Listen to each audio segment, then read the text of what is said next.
Assalamualaikum warahmatullahi wabarakatuh. Saya Sugini dari jurusan Arsitektur Universitas Islam Indonesia. Kali ini saya diminta untuk menyampaikan sebuah materi dengan judul Human Physiological Empathize yang dimaksudkan sebagai kuliah umum di mata kuliah Desain Studio 2 di program Sarjana Arsitektur UII untuk mahasiswa semester 2 yang kali ini disiapkan untuk menyelesaikan satu penugasan yang kedua, yaitu mendesain komponen bangunan yang merespon terhadap empati fisiologis, ya. Sehingga materi ini nanti lebih difokuskan pada skop itu dan juga level pengetahuan yang khusus untuk mahasiswa semester 2. Saya akan mulai, yaitu outline-nya ada 3, why, kemudian kita akan bicara human physiological needs, kemudian kita bicara shelter as a climate response. Nah, sekarang kita akan bicara dulu why. Mengapa kita harus membicarakan 3 kata kunci, paling tidak, yaitu empathize, kemudian human physiological. Saya akan membicarakan dulu mengapa kita membicarakan tentang empati, ya. Apa sih pentingnya mengembangkan suatu tahap yang disebut dengan empathize, ya, di dalam proses desain, ya.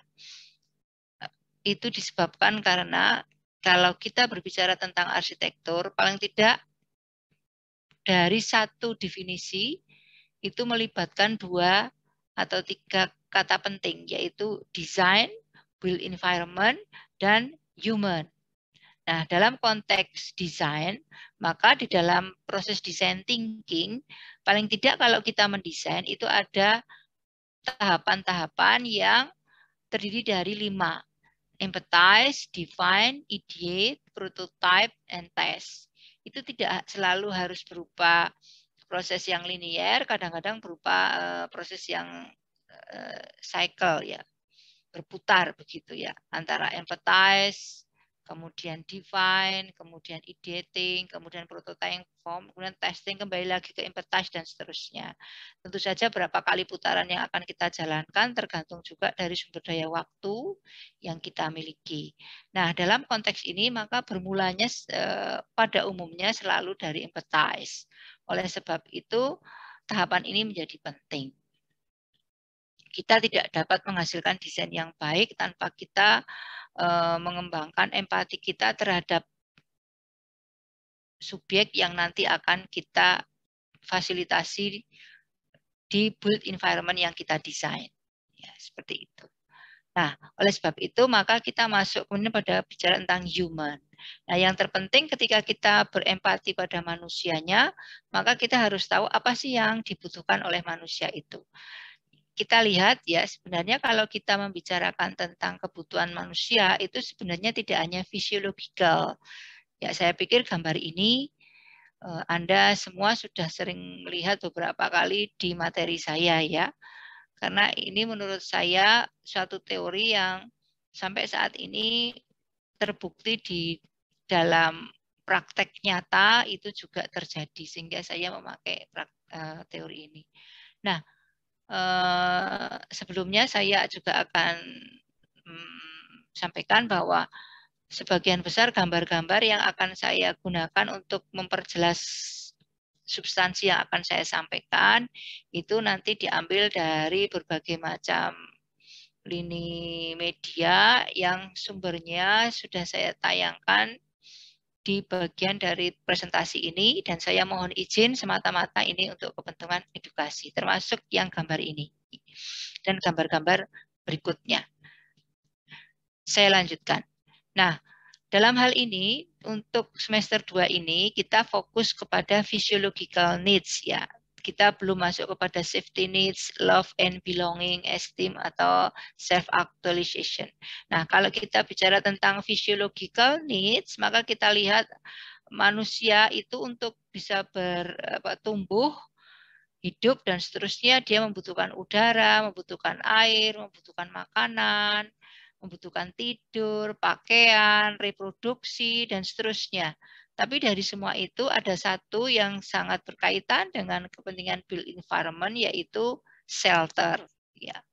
Nah, shelter itulah yang nanti kemudian menjadikan hal yang penting sebagai suatu cara untuk memenuhi physiological needs. Jadi shelter itu sendiri adalah physiological needs dan dia di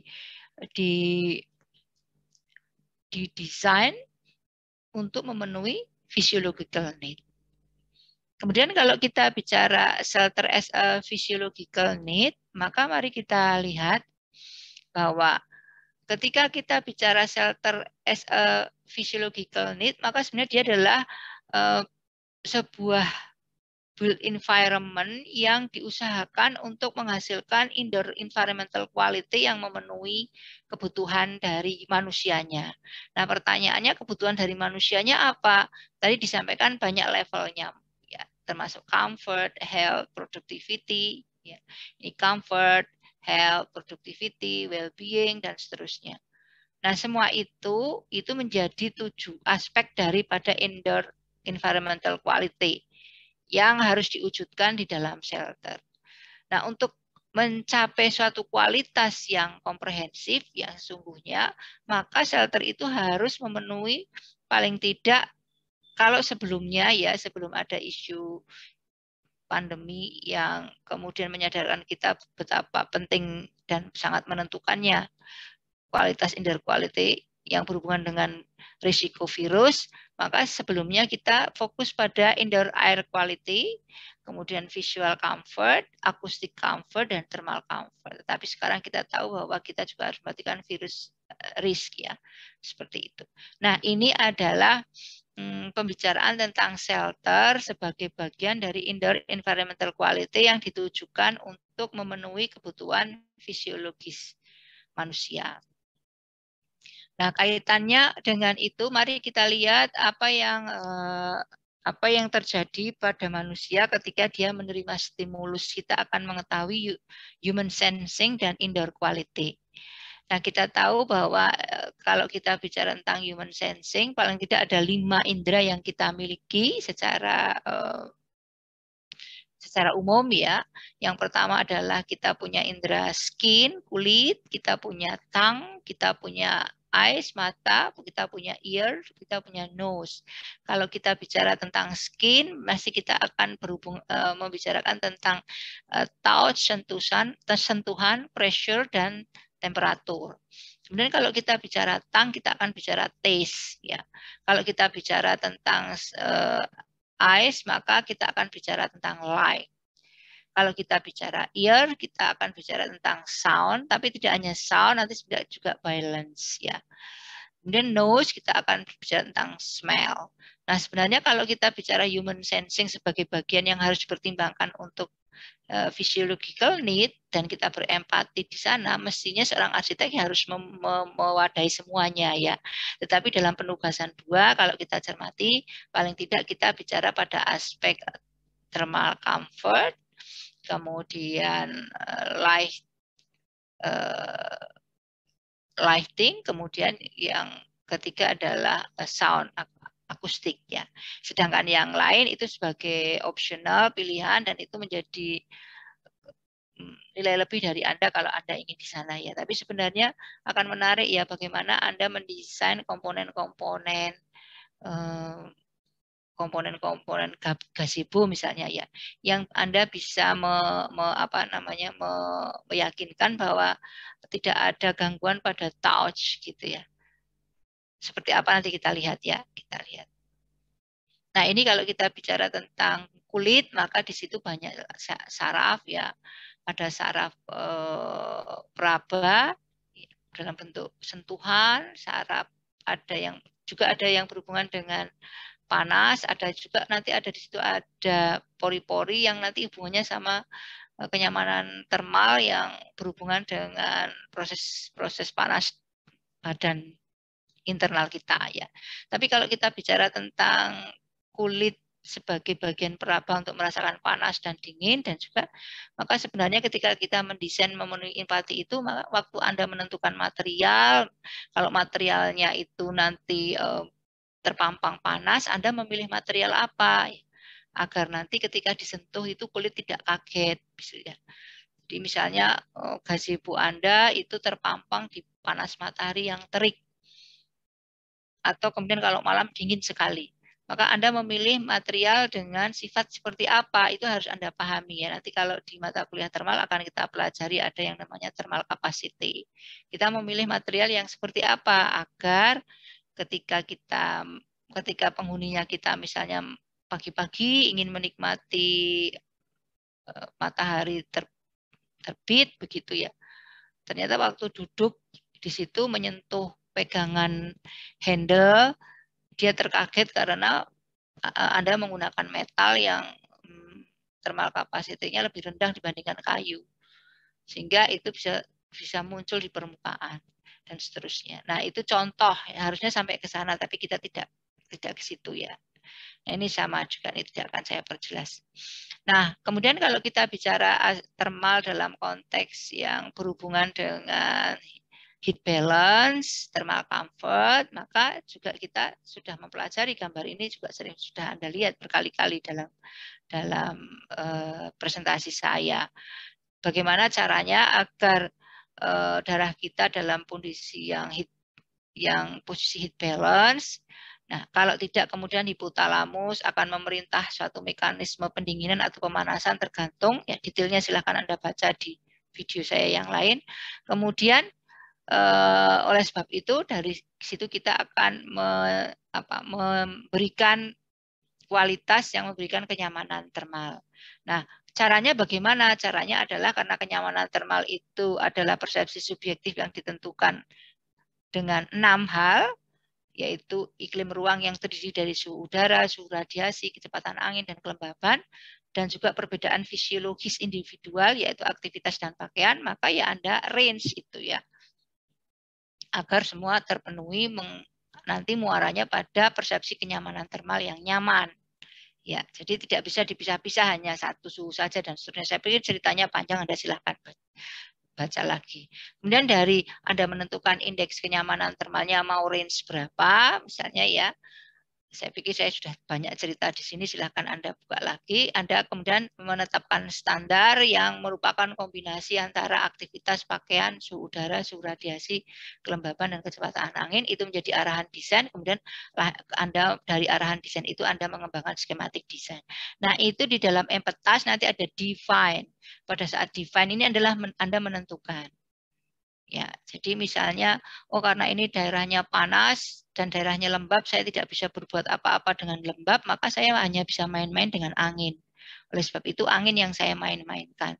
Karena angin yang bisa saya main-mainkan, maka skematik desain saya lebih mengacu kepada bagaimana memanfaatkan angin dan seterusnya. Nah, inilah yang sudah dikembangkan harusnya.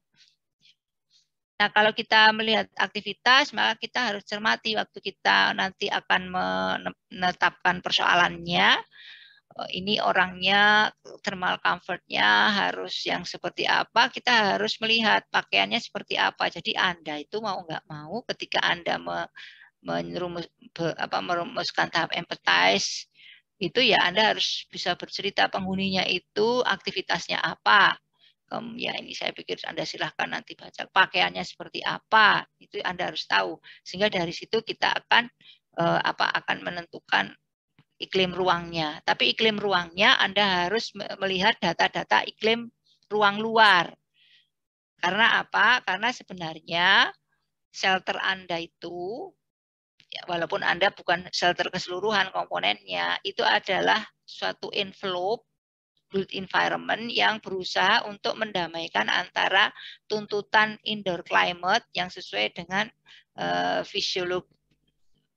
physiological need di dalam konteks outdoor iklim ruang dengan potensi dan kendalanya gitu ya. Jadi kalau misalnya ternyata saya tidak bisa berbuat banyak dengan angin karena Anda mungkin di daerah pantai, maka apa yang Anda harus lakukan agar nanti sumber dayanya tidak terlalu besar ya. Seperti itu. Mudah-mudahan Anda bisa menangkap maksud saya. Nah, ini makanya dikumpulkan data di waktu saat Anda berempatize terhadap kebutuhan manusia itu, Anda juga harus mengumpulkan data-data yang ada di konteks lingkungannya, baik data iklim, data akustiknya, data cahayanya, dan seterusnya. Nah, ini Anda harusnya mengukur, ya, mau pakai apa alatnya silahkan, ya, seperti itu harusnya diukur gitu. Kemudian alatnya kalau pakai termokouple ya silahkan, di lab itu ada, ya.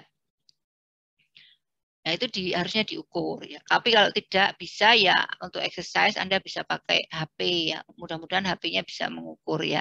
Kalau tidak, ya gimana caranya diusahakan, atau memakai data sekunder dengan BMKG dan seterusnya. Walaupun itu sebenarnya iklim di permukaan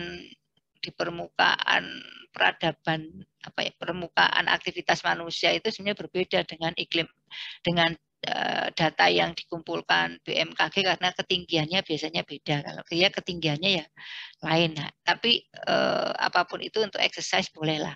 Kemudian kita ukur suhu radiasinya. Ini dulu waktu saya riset ya diukur pakai black globe, ya. Tapi kalau Anda exercise aja lah. Tapi ini karena teori, saya akan tunjukkan bahwa harusnya kita punya data ini gitu. Diukur, ya. Ini juga kelembaban, ya, diukur. Kemudian angin juga diukur. Paling tidak 8 mata angin. Walaupun ketika Anda membuat windrush, sebenarnya itu dikumpulkan dari data yang panjang, lama, berkali-kali gitu, ya. Tapi untuk meningkatkan empati Anda, merasakan sebenarnya seperti apa, merasakan konteks secara real di lapangan itu menjadi penting. Oke, itu adalah bicara tentang thermal comfort tadi yang berurusan dengan satu kondisi, satu aspek. Sekarang kita lihat yang aspek yang lain, yaitu ice, light, and sight. Ya. Nah, mari kita lihat anatomi mata, ya. Anatomi mata kita, saya pikir kita semua sudah tahu. Ini banyak sekali gambar-gambar ini ada di mana-mana. Saya hanya merefresh saja. Mata kita terdiri dari kornea. Di dalam kornea ada lensa, ada retina, dan di retina itu ada bagian-bagian yang di tengah. Ya. Nanti detailnya silahkan diperdalam lagi di mata kuliah pencahayaan, tetapi intinya mata itu mempunyai kondisi yang terbatas, ya. Terbatasnya bukan karena ciptaan Allah jelas sempurna, tetapi terbatas untuk melindungi diri kita sendiri. Nah, di dalam proses melihat itu, maka cahaya yang jatuh pada benda yang kita lihat itu akan terpantul masuk ke lensa. Kemudian lensa itu akan meneruskan ke retina dengan posisi terbalik, dan oleh retina ditangkap, ya, dengan yang di tengah ini adalah sel cone yang bisa menangkap detail, warna, dan seterusnya. Di bagian tepinya itu sel batang yang hanya melihat siluet, dan dari situ diteruskan oleh saraf ke otak, ya. Kemudian dimaknai, ya, seperti itu. Nah, ketika proses itu terjadi, maka manusia harus dalam kondisi yang memungkinkan untuk terpenuhi kebutuhan visualnya, ya. Banyak nanti yang mempengaruhi, kita akan lihat setelah ini, ya, seperti itu. Nah, oleh sebab itu Anda harus tahu apa saja yang mempengaruhi kenyamanan visual itu agar nanti Anda tahu bagaimana Anda mendesain, ya, seperti itu. Nah, Anda juga harus tahu bahwa manusia itu punya jangkauan pandang yang terbatas juga. Ya, dalam bentuk lingkaran seperti ini, Anda lihat, jadi ini sudut pandang kita kalau dipetakan bulat seperti ini, ada bagian yang hitam tertutup oleh bulu mata kita dan ada tertutup oleh hidung. Kemudian ini ada area-area yang hanya bisa dilihat oleh mata kiri saja dan hanya bisa dilihat di mata kanan, atau yang bisa dilihat di dua-duanya. Ini persoalannya apa? Persoalannya adalah ketika nanti Anda membuat misalnya komponen eksternal dari opening dari gazebo misalnya. Anda harus yakin bahwa ketika Anda mendesain ingin menghindari matahari, angin, dan seterusnya, jangan sampai kemudian malah mempersempit jangkauan visual yang mungkin orang duduk di situ mau lihat view. gitu ya. Itu juga harus dipertimbangkan. Jadi yang namanya kenyamanan visual itu sebenarnya tidak hanya pencahayaan saja, tapi juga berkaitan dengan kenyamanan keluasan view. Apalagi kalau gazebo-nya untuk gardu pandang dan seterusnya. Ya, harus seimbang. Itulah justru dirumuskan, rumusan persoalannya itu harus dirumuskan. Misalnya bisa untuk menaungi atau bisa menghalangi radiasi panas matahari, menghalangi air hujan, bisa memasukkan angin, tetapi tetap bisa memberikan peluang orang yang duduk di gazebo itu untuk bisa melihat view dengan baik misalnya. Nah, itu harus dirumuskan. Dari semester 2 Anda harus terbiasa itu. Yang namanya mendesain itu menjawab persoalan desain. Oke. Kalau Anda tidak tahu soalnya apa, bagaimana Anda bisa menjawab? Nanti kemana-mana dan atau keluar hafalannya yaitu larinya ke estetika, bentuk, dan seterusnya. Apa salah dengan estetika? Tidak. Seorang arsitek kalau mendesain harus estetis. Tapi persoalannya adalah selain estetis, ada hal yang penting yang harus diselesaikan yang lain, yang itu menjadi sangat fundamental. Itu dirumuskan dulu, sehingga kita tuh kalau jalan jadi jelas arahnya. Nah, itu kita lihat faktor-faktor yang menentukan kenyamanan penglihatan itu apa. Saya pikir Anda sudah juga pernah melihat ini dari tayangan saya. Tas, kondisi penerangan, kondisi penglihatan. Nah, kalau kita bicara tentang tas, maka ada faktor utama dan sekunder. Nah, saya tidak akan bicara semua karena di video yang lain sudah pernah saya jelaskan, tapi saya hanya ingin meng-highlight tentang kontras dan luminance. Ya, jangan sampai Anda mendesain komponen-komponen dari shelter Anda itu yang justru memberi beban lebih kepada penglihatan manusia yang ada di dalamnya. Ya, misalnya luminance, misalnya Anda memilih material yang terlalu bright gitu ya, sehingga mata Anda menerima beban yang berlebihan gitu. Atau kontrasnya yang tinggi antara view di luar dengan kuat penerangan di dalam, sehingga mata kita lelah karena pupil kita bingung. Cerita itu seperti apa? Silahkan nanti Anda berdalam di mata kuliah rekayasa pencahayaan arsitektur ya. Tetapi sering ya kita lupa. Kita ingin, ya ini memang kita ingin menyelesaikan aspek yang lain, memilih material dan seterusnya, tapi sebenarnya kita sedang memberi beban lebih kepada mata. Karena mungkin kita meningkatkan brightness atau kemudian ada material yang kontras antara satu bidang dengan bidang yang lain. Ya. Sedangkan yang lain exposure time dan seterusnya saya pikir dalam hal ini tidak terlalu relevan, tapi silakan aja. Faktor sekunder ada macam-macam ya. Nah, ini Anda bisa lihat nih contohnya. Jadi kalau Anda bayangkan gazebo Anda, maaf saya memberikan contohnya tidak gazebo karena tidak bisa, karena maksudnya lebih jelas kalau saya menggunakan gambar ini. Jadi misalnya ketika ada bidang yang sangat terang di sana yang harus Anda lihat, sementara Anda memilih gazebo yang gelap, kontras. Sedangkan ini kalau Anda bisa lihat, kita duduk di dalam tapi tetap bisa melihat luar, tapi mata kita jadi enak gitu. Karena kontrasnya antara luminance bidang luar dengan luminance di dalam pilihan-pilihan material di dalam itu tidak terlalu tinggi gitu. Tapi sebaliknya kalau Anda tinggal yang ini, yang di bawah ini, permainan-permainan yang Anda buat itu justru mungkin malah membuat bayangan yang sangat kontras gitu ya, apalagi cahayanya nanti di cahaya yang siang sehingga Anda akan menerima cahaya yang non diffus. Oke, ya saya yakin Anda sudah sampai diminta untuk mengambil gambar kualitas objek yang difus dan non-difus ya di pencahayaan. Jadi Anda tahu, Anda bisa bayangkan jangan-jangan komponen yang Anda buat di gazebo Anda itu malah melelahkan mata orang yang di dalam gitu. Nah, itu juga harus hati-hati ya. Harus dipahami sampai segitu.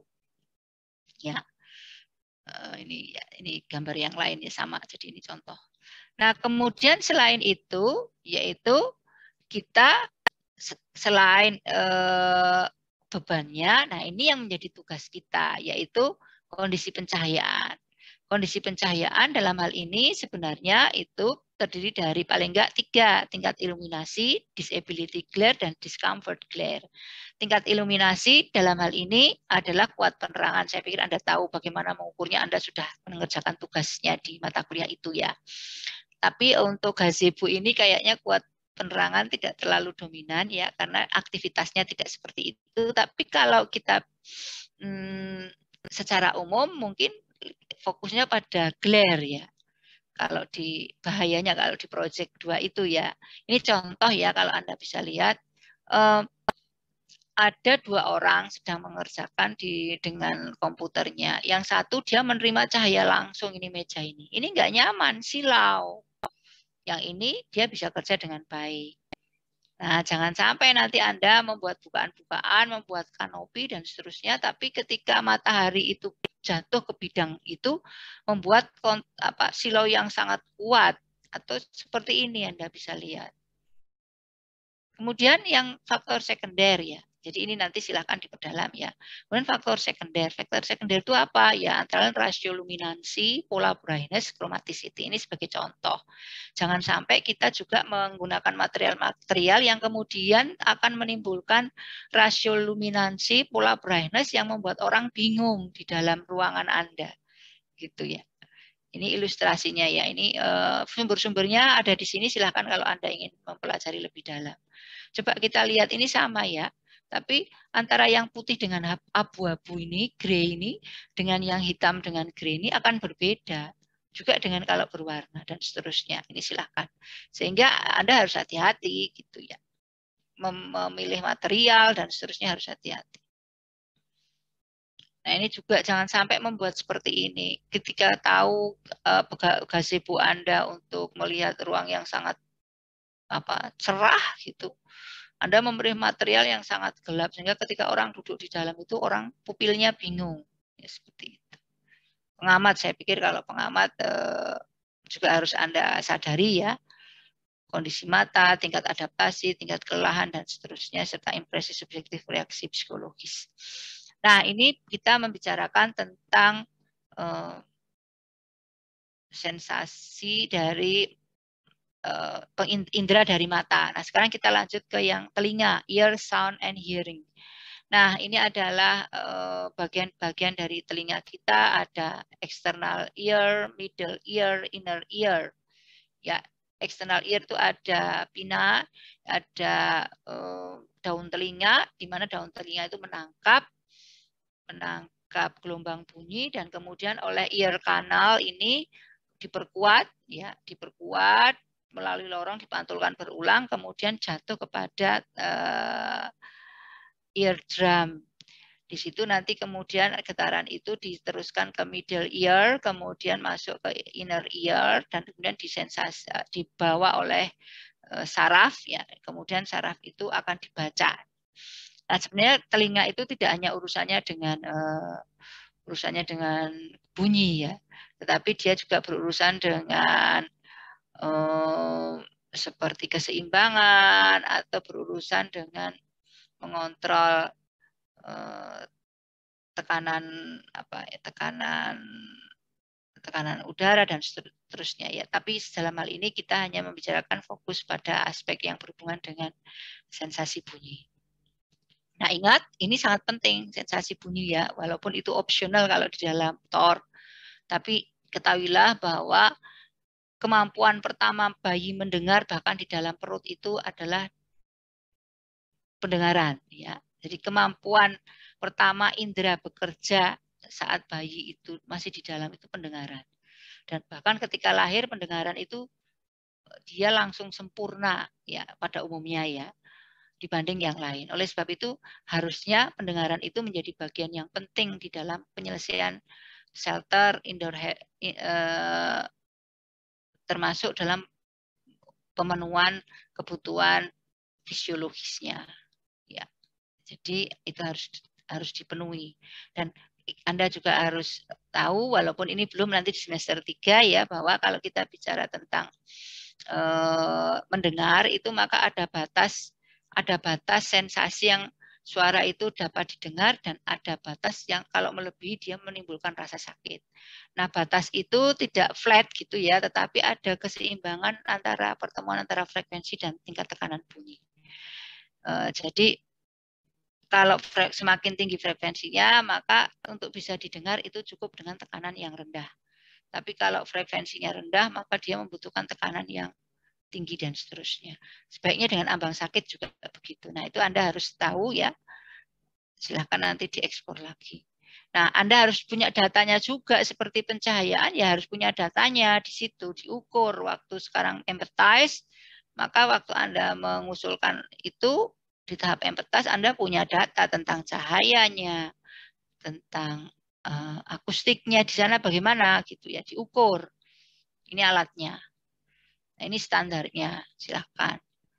Nah, karena apa? Kalau tidak nanti ada beberapa gangguan yang muncul, yaitu gangguan pendengaran, gangguan kenyamanan, dan juga bahkan mempengaruhi emosi. Maka harus diturunkan. Bagaimana caranya? Kita akan mengontrol sumber suara. Nah, dalam hal ini, kalau sumber suara itu tidak di bawah wewenang arsiteknya atau ownernya, ya tidak mungkin ya. Seperti itu kita mengendalikannya. Maka yang kita lakukan adalah menginstalasi barrier atau pelingkup ya, sehingga kita nanti bisa menurunkan bisingan itu. Nah, tapi ingat bahwa semua aspek yang kita bicarakan itu, gambar ini sudah pernah Anda lihat, itu bukan berdiri sendiri-sendiri, tetapi menjadi satu kesatuan di badan kita. Jadi persepsi itu gabungan sebenarnya. Kita sebagai orang dengan multidimensi indoor air quality, climate, light, noise, itu membentuk performance yang menyatu, yang menimbulkan persepsi kita. Ini yang harus Anda sadari. Begitu ya. Oke, sekarang saya masuk ke bagian yang seterusnya, yaitu kita bicara shelter sebagai respon iklim. Ini mungkin agak keluar dari materi yang seharusnya saya berikan, tapi agar untuk memberi gambaran kayak apa sih sebenarnya. Walaupun gambar-gambar yang saya berikan mungkin apa ya, terlalu besar untuk tugas Anda, tapi silahkanlah nanti didiskusikannya. Ini hanya memberikan ilustrasi saja ya. Jadi pertama, karena kita itu melihat shelter sebagai respon iklim, maka kita harus tahu dulu iklimnya. Oleh sebab itu Anda harus punya data iklim di site Anda. Ya, bagaimana Anda bisa berempati kalau Anda tidak tahu kondisi iklim di sana? Nah, mari kita bicara tentang iklim. Kalau kita bicara iklim, maka bumi kita itu terbagi dari berbagai zona iklim. Ini sebenarnya di termal ya, tapi di minggu masalahnya di minggunya agak lebih belakang dibandingkan apa yang harus Anda kerjakan. Jadi makanya saya highlight di sini ya. Nah, ada iklim tropis, subtropis, kemudian ada polar di ujung sana ya. Nah, ini detailnya seperti ini ya. Saya tidak akan bicara detail. Jadi tropis, kemudian temperate zone, polar zone. Masing-masing punya karakteristik dan Anda harus tahu. Walaupun Anda mengerjakan sekarang di daerah mana, di tempat yang Anda pilih ya. Karena kalau di Jogja, tentu saja di Jogja. Kalau yang Anda tidak di Jogja, ya karena sesuatu Anda belum ke kampus, ya Anda harus tahu posisinya di mana. Oke, seperti itu. Nah, kalau kita bicara tentang tropical climate, maka kita akan lihat ini yang di warna biru ini adalah tropical climate dan Indonesia termasuk di tropical climate. Ya. Secara detail, maka kita bisa lihat Indonesia itu wilayahnya hijau tropical zone ini ya. Nah, kalau kita cermati, sesungguhnya batas tropical itu bisa dilihat dari terletak di tropik Cancer dan tropik Capricorn ya 23 derajat 27 menit lintang utara dan lintang selatan. Apa itu lintang? Anda akan pelajari nanti ya. Oke, seperti itu. Kemudian ada terletak di isoterm 20 derajat. Kemudian ada wilayahnya itu uniknya adalah angin monsun nanti. Nah, kalau kita bicara tropical, maka ada tropical lembab dan ada tropical kering ya. Dan Indonesia termasuk warm humid climate ya. Ini ciri-cirinya nanti kita pelajari dan silakan dipelajari ya. Tropical climate zone, ada tropical wet dan ada tropical wet and dry ya, seperti itu. ciri-cirinya apa dan seterusnya, mari silahkan dieksplor lagi. Tapi nanti kita lihat di belakang.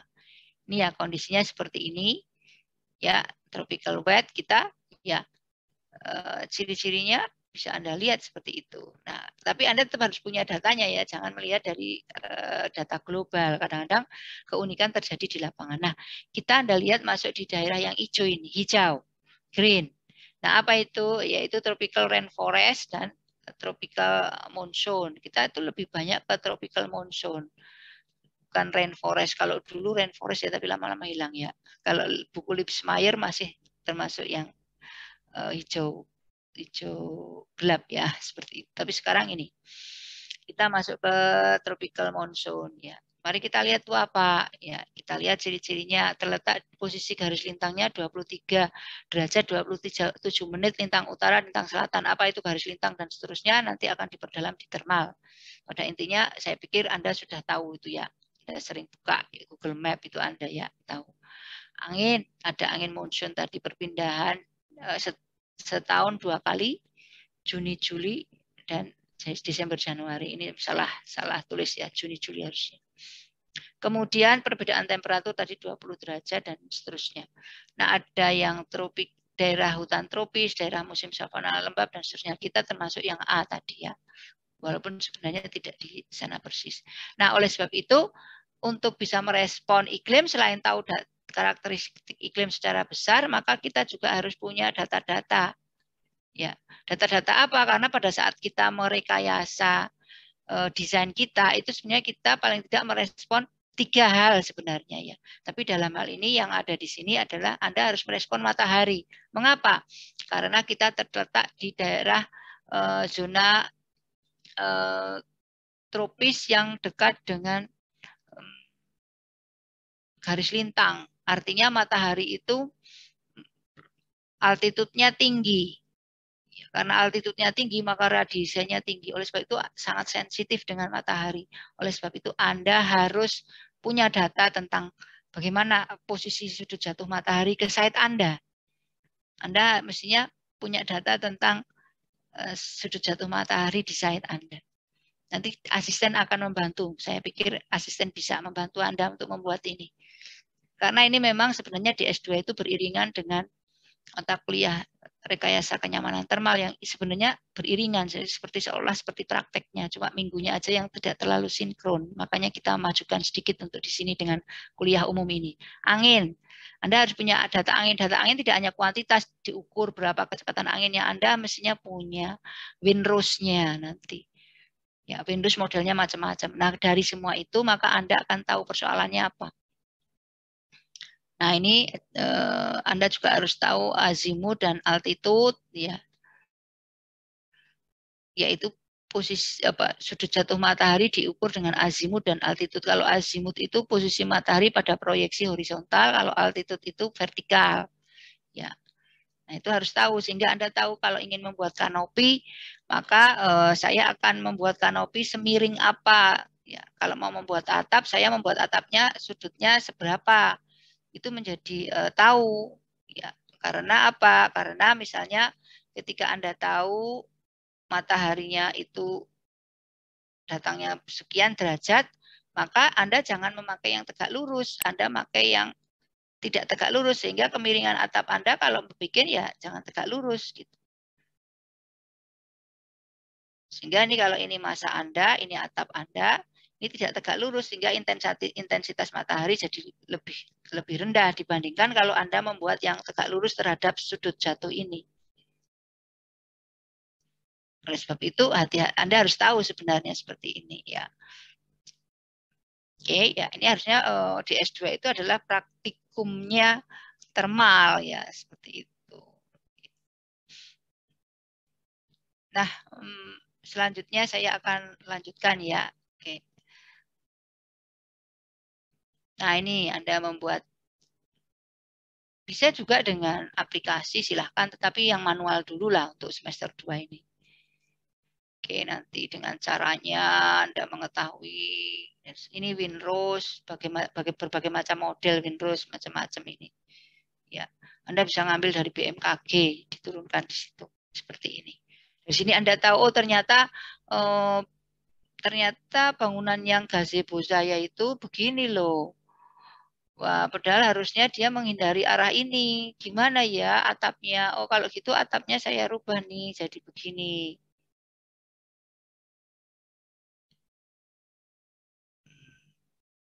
Jadi atapnya itu bentuknya jadi begini. Yang tadinya itu segi 4, dia jadi segi banyak gitu ya. Karena apa? Untuk membuat tidak sejajar dengan arah-arah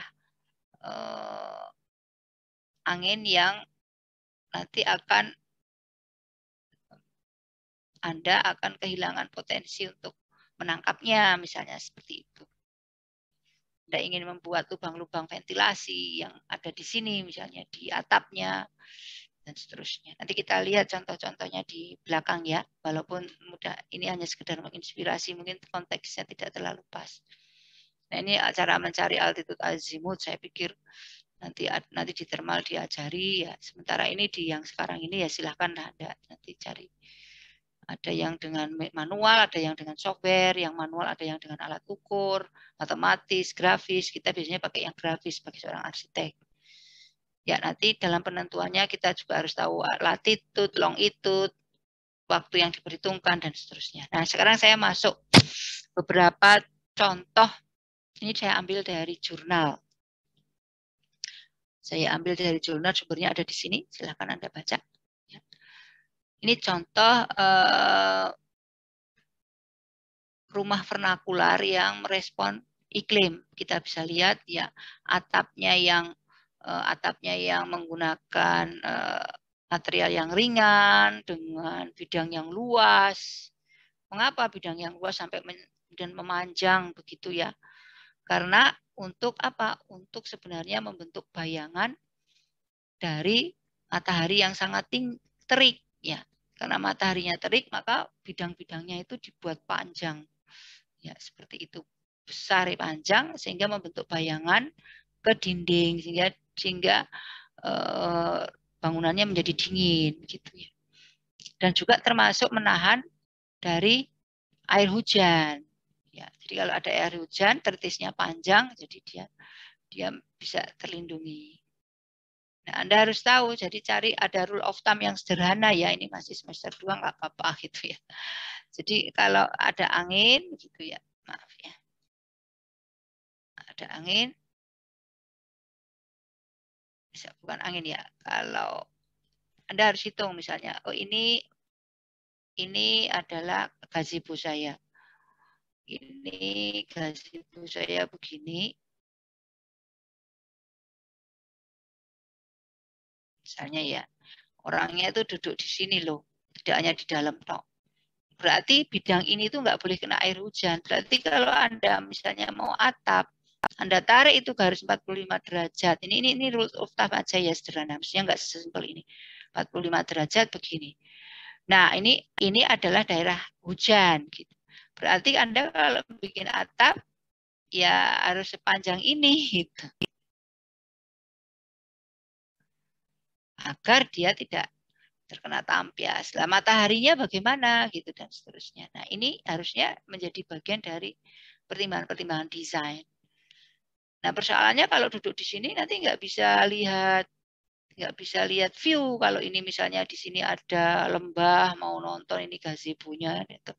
Gimana nih nggak bisa lihat view ini? Lah, bagaimana material di sini? Jadi dari segi hujan tidak masuk, tapi dari segi view tidak terganggu. Nah, itu pertanyaan. Oh, kalau gitu saya buat begini aja.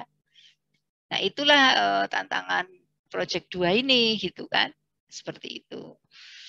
Tapi saya ingin indah Bu ya harus. Indah tuh nggak usah disombongkan ya. Indah tuh wajib. Gitu. Tetap harus. Jadi bukan wah karena saya itu berpikir logis begini maka saya ini jadi nggak indah deh. Ya enggak dong. Yang namanya orang kreatif itu karena dengan konflik yang banyak dia bisa menyelesaikan. Ya, kalau cuma indah saja, yang lain nggak dipikirkan, namanya bukan kreatif gitu ya. Walaupun bangunannya kalau digambar kelihatan bagus, gitu, tapi sebenarnya dia nggak menyelesaikan masalah secara komprehensif seperti itu. Oke, ini contohnya. Nah, ini Anda bisa lihat. Ini contoh lagi bentuk yang konstruksi yang lain lagi. Ini berporos strukturnya untuk mengurangi retensi panas dan untuk meningkatkan ventilasi melalui atap yang seperti ini contohnya ya. Seperti itu. Dan ini Anda lihat ini ada panggung. Ya, panggung untuk apa? Ini untuk memperluas permukaan bidang nanti kalau di thermal Anda akan belajar ini. Sehingga heat loss-nya semakin tinggi, maka kemudian pembuangan menjadi lebih cepat, maka massa menjadi dingin gitu ya. Jadi bicara angin itu tidak hanya bicara yang berhubungan dengan ventilasi, tapi pendinginan massa dan seterusnya. Ini contoh-contoh bagaimana bangunan itu, ini belajar learning from the Swahili architecture in Mombasa, Kenya ini ya. Ini kita bisa lihat nih beberapa, termasuk air hujan, kemudian ada dia menggunakan juga memikirkan drainasi buangan air hujan, itu juga harus dipikirkan, diselesaikan ya. Contoh Anda bisa ini shade from direct solar radiation.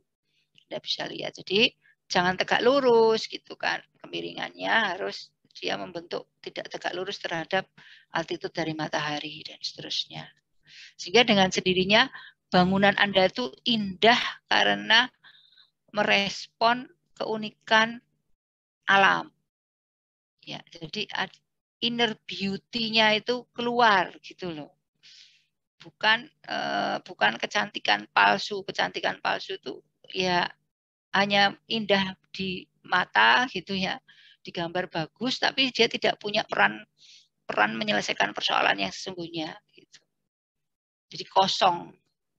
Harusnya dia kecantikannya, keindahannya itu dari dalam. Dari dalam itu apa? Dari dalam itu tuntutan penyelesaian persoalan. Oke. Seperti itu. Nah, kemudian saya lanjutkan lagi. Nah, ini beberapa contoh bagaimana ini double skin with a light outer skin and a heavy inner layer with reflective surface. Ini contoh bagaimana kalau Anda mau double skin misalnya. Ini contoh ya, belum tentu Anda harus seperti ini karena persoalannya lain ya. Jadi ada air inlet masuk, air udaranya kemudian keluar di dalamnya itu sehingga terjadi pendinginan. Ini juga Anda lihat double skin untuk roofnya. Atau yang seperti ini, double skin roof with a light outer skin and a heavy inner layer with reflective.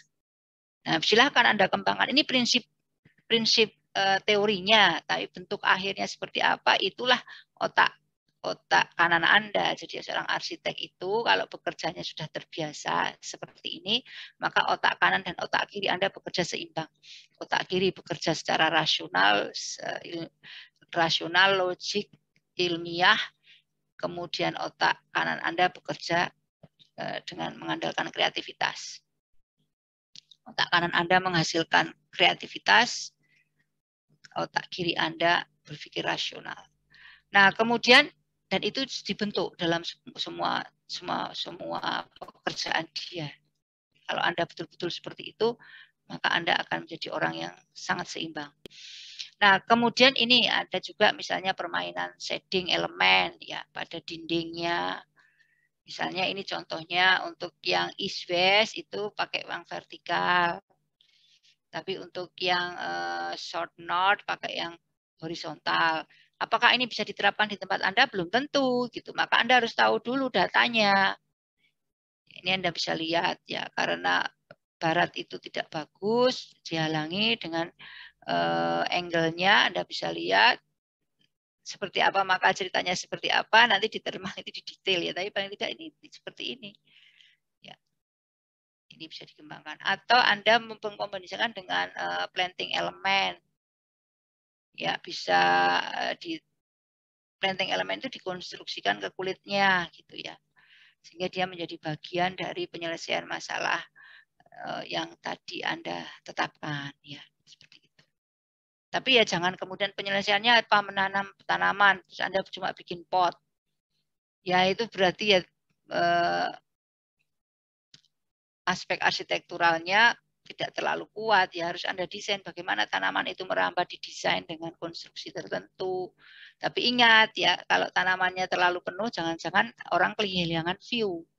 Maunya ke situ, ke gazebo, mau duduk-duduk lihat view, tapi nggak bisa karena rimbun tertutup oleh tanaman yang Anda desain. Jadi Anda harus tahu betul, makanya dirumuskan persoalannya. Semua kebutuhan fisiologis itu didudukkan semuanya.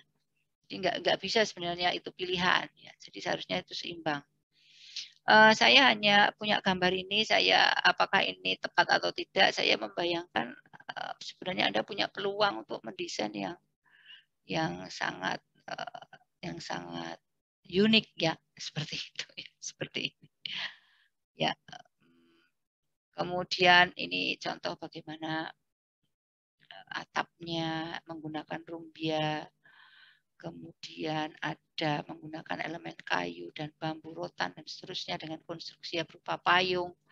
Bukan diinspirasi dengan hasil reverse engineering apa, saya tidak tahu kan. Kalau untuk di S2 kan strateginya juga didasarkan dari reverse engineering elemen-elemen alam atau tumbuhan atau flora fauna yang Anda pilih. Tapi Anda harus pelajari ya, ingat ya. Reverse engineering-nya itu ya yang mengacu pada penyelesaian masalah termal, akustik, pencahayaan. Ya, bukan kemudian reverse engineering-nya lari kepada bentuk. Oh, karena bentuknya indah dan seterusnya lah. Padahal Anda reverse engineering mengambil inspirasi dari 3 komponen itu tuh untuk menjawab masalah. Ya, kembalikan ke masalahnya ya, seperti itu. Ini contoh yang lain lagi, bagaimana Anda bermain-main kulit. Kemudian ada kanopinya dan seterusnya. Silahkan. Ini untuk memecah angin yang terlalu besar mungkin ya. Kemudian untuk menghalangi hujan atau memecah cahaya yang terlalu kuat sehingga tidak silau, dan ini silakan ya. Seperti ini contoh ya, ini contoh.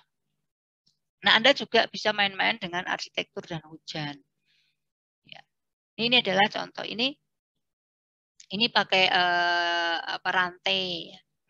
Pakai rantai, permainan rantai-rantainya itu bisa menjadi elemen estetis, tapi sebenarnya dia mengalirkan air sehingga airnya tidak menyebar kemana-mana gitu ya. Ini contoh. Ya. Ini juga contoh lagi. Ini tujuannya untuk mengumpulkan air hujan. Jadi Anda lihat ini seperti corong gitu ya, mengalirkan air hujan ke dalam, dan itu di dalam itu memang sengaja, memang tujuannya untuk itu. Kalau Anda itu apa enggak, itu juga jangan kemudian dicontoh seperti ini ya, jangan-jangan ada kebalikannya gitu kan. Nah, ini contoh Anda lihat. Kemudian ini juga bisa membentuk bayangan, shading ya, shading sehingga menghasilkan ruang-ruang ada yang tetap sejuk. Jadi selain ini dia itu seperti tangan yang mengadah begini, di bawahnya itu ada bidak ruang untuk orang duduk-duduk gitu. Tetapi mungkin ada angin atau mungkin karena masih ada tampias, ada tambahan-tambahan elemen yang lain. Ini contoh ya. Ini juga contoh bagaimana misalnya Anda memilih kanopi misalnya. Bagaimana kanopi itu craftsmanship-nya dimainkan dengan kayu ya. Anda bisa lihat. Tapi ingat ini mungkin iklimnya tidak terlalu tepat. Ini bagaimana, apakah mataharinya ini kalau seperti ini tampias atau enggak begitu dan seterusnya ya. Jadi kalau Anda punya presiden untuk dikaji, ingat lihat iklimnya. Ya, mungkin nggak bisa diterapkan ya untuk semua hal. Ini contoh bagaimana misalnya Anda empatinya memang kepada manusia, tetapi Anda juga empati pada tumbuhan. Jadi tumbuhannya tidak dirusak begitu. Nah, ini contoh ya. Kemudian kanopi itu membentuk bayangan di bawah sehingga bisa membuat bangunan yang Anda lengkapi komponennya itu menjadi lebih dingin dan seterusnya. Ini ilustrasi saja begitu ya. Jadi ada kanopi gitu ya, yang membentuk bayangan di lingkungannya sehingga terasnya. Nah, Anda nanti kalau Anda belajar pencahayaan, termal, Anda tahu ada butuh ruang transisi. Jadi ruang yang gelap sekali langsung keluar ruang yang terang, itu mata kita bingung. Sehingga kita perlu kanopi untuk mentransisikan antara kuat penerangan yang sangat tinggi ke kuat penerangan yang rendah. agar pupil kita tidak bingung. Maka Anda bisa membuat kanopi. Itu untuk kepentingan pencahayaan. Tapi kalau untuk thermal, di sini juga terjadi perpindahan panas yang berlahan-lahan. Dari panas ke dingin. Sehingga orang tidak kaget. Nah, kalau di thermal, saya pikir Anda sudah belajar tentang apa yang disebut dengan local discomfort. Ya, jadi bagaimana kaki itu jangan sampai kaget. Kaki yang satu masih di dalam, dingin, kaki yang luar di luar, panas sekali karena mungkin terasnya tidak ada kanopinya. Nah, itu tolong itu yang teori-teori di thermal, di pencahayaan itu digunakan untuk menginspirasi pekerjaan proyek 2 di DS2 ini ya. Nah, ini kira-kira yang bisa saya berikan. Kurang lebihnya saya mohon maaf, mudah-mudahan bisa bermanfaat. Sekali lagi saya terima kasih kepada semua narasumber, gambar-gambar yang saya manfaatkan semata-mata untuk kepentingan edukasi. Demikian, alhamdulillah, mudah-mudahan bermanfaat. Assalamualaikum warahmatullahi wabarakatuh.